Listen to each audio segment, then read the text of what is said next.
¿Qué tal amigos? Y bienvenidos a la primera emisión de Entre Todos, con mi compañero Daniel y con un servidor.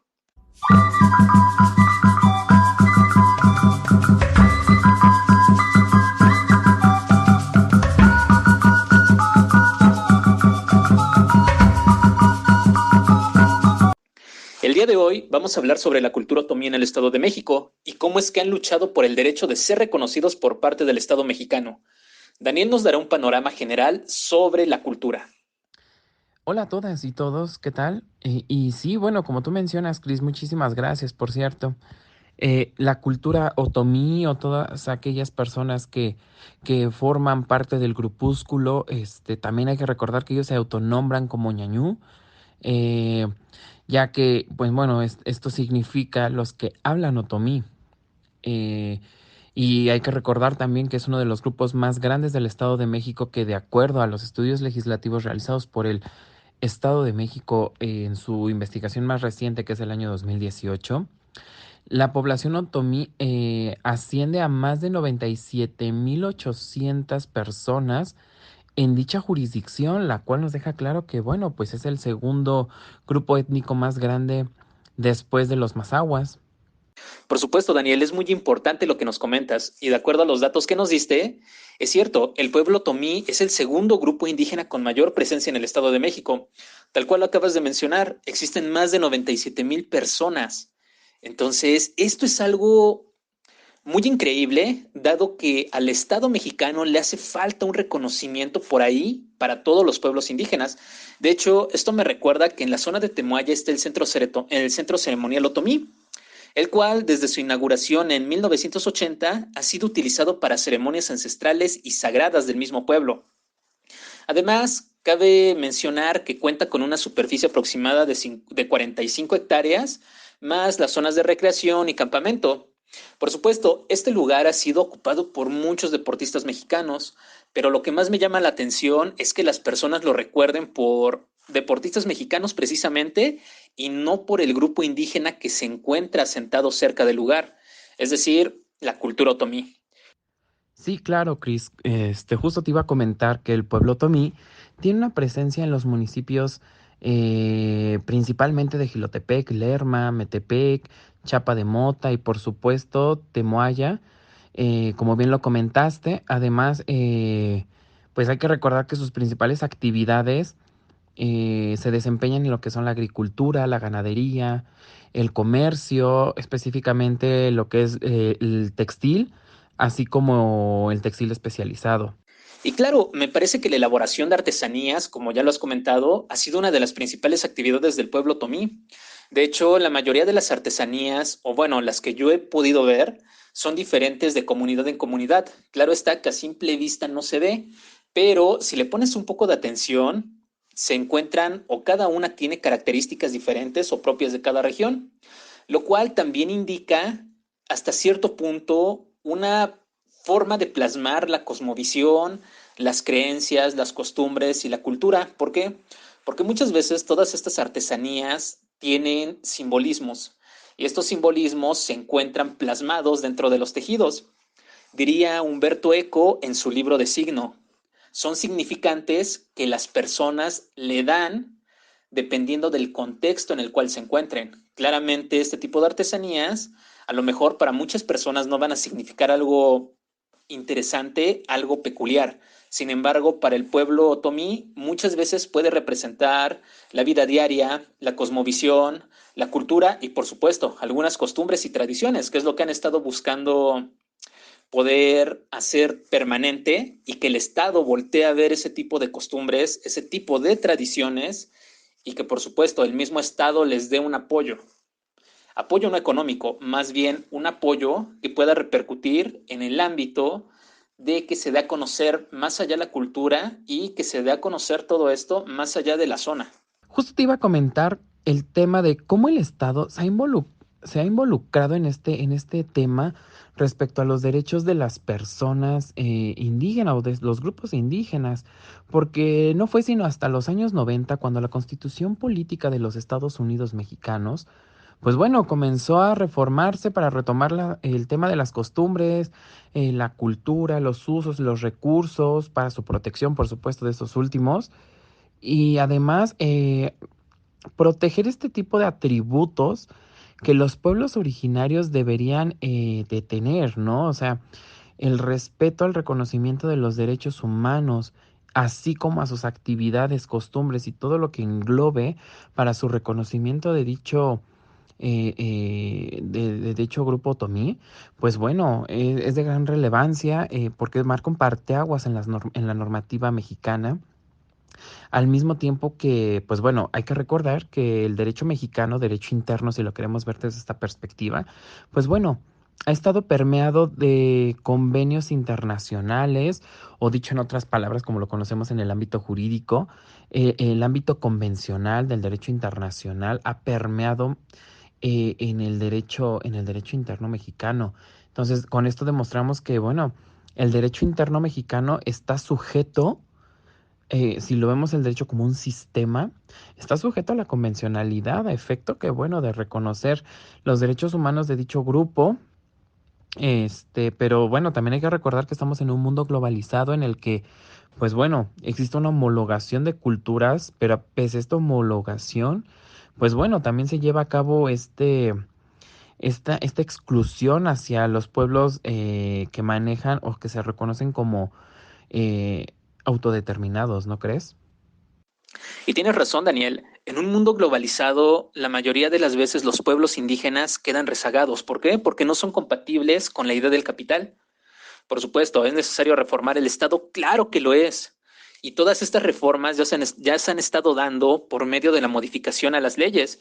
Como bien lo comentaste, desde los años 90 se ha estado llevando una reforma o se han estado llevando transformaciones que tratan de recapitular a la ciudadanía a través de instituciones. No obstante, es muy importante darnos cuenta que vivimos dentro de un sistema y este sistema tiene diferentes subsistemas.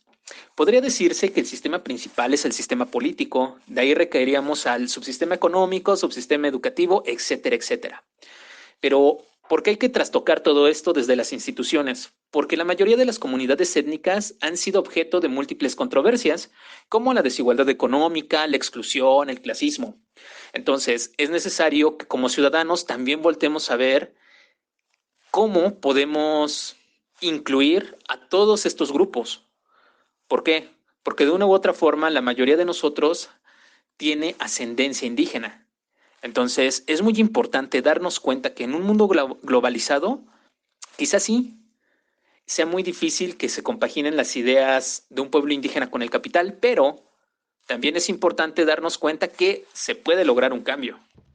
Es lo que los grupos étnicos en el Estado de México son tan diversos, eso que comentas, porque, a ver, otra vez retomo la idea, compañero Chris.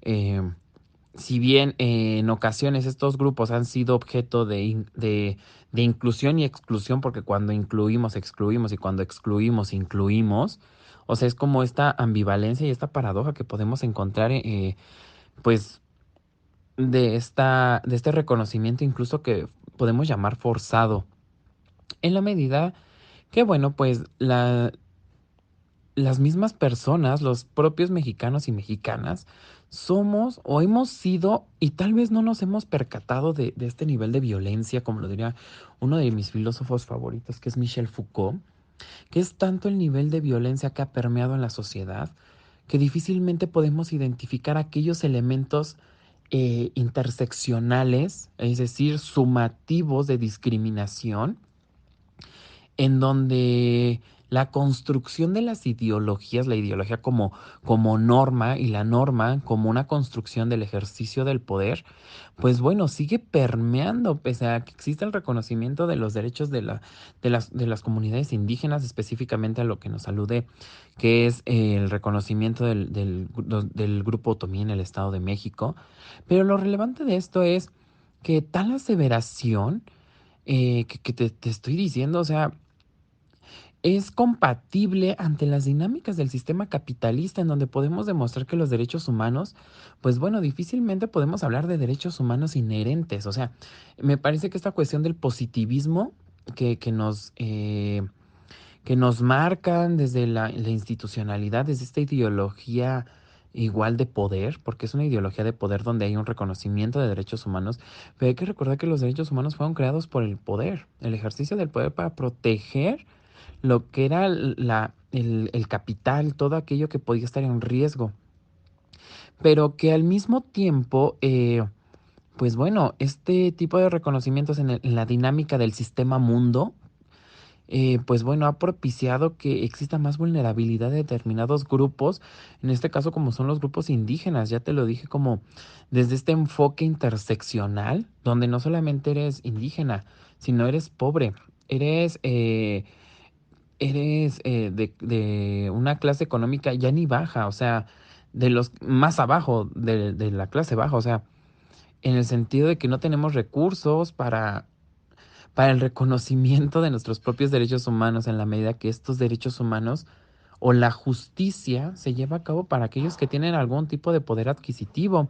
Entonces, en este sentido, pues podemos demostrar que el bien jurídico protegido en el derecho, pues no es la vida, sino precisamente el capital, la protección de las dinámicas económicas.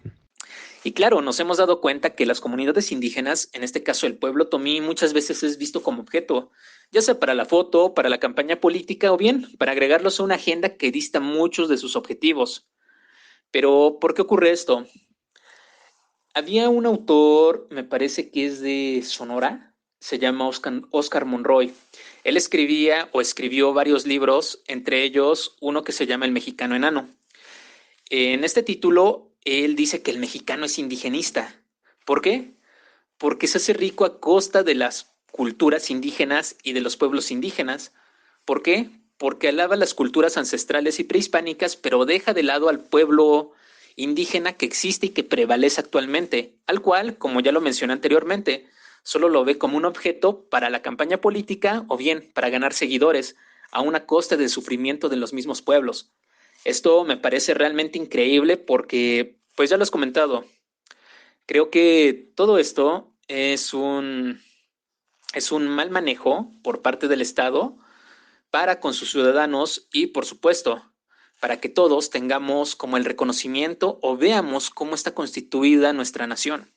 Finalmente, amigo Chris, me gustaría mencionar que algo muy importante y es esta cuestión de que el Estado, pues bueno, pese a que hay este tipo de reconocimiento en materia de derechos humanos para los grupos indígenas, pues bueno, el papel del Estado todavía se queda muy corto y las expectativas son casi nulas en cuanto a su aplicación, porque la creación de las normas jurídicas, las políticas públicas, los programas gubernamentales, y todo este tipo de elementos que te permitirían dar el reconocimiento a los grupos indígenas en específico, como ya lo habíamos dicho anteriormente, el grupo Otomí del Estado de México, pues bueno, se quedan rebasados ante la situación, ante la realidad que estamos atravesando. Entonces debe de haber una compatibilidad de las normas jurídicas, de los programas sociales, de las políticas públicas con la realidad que está atravesando nuestro país.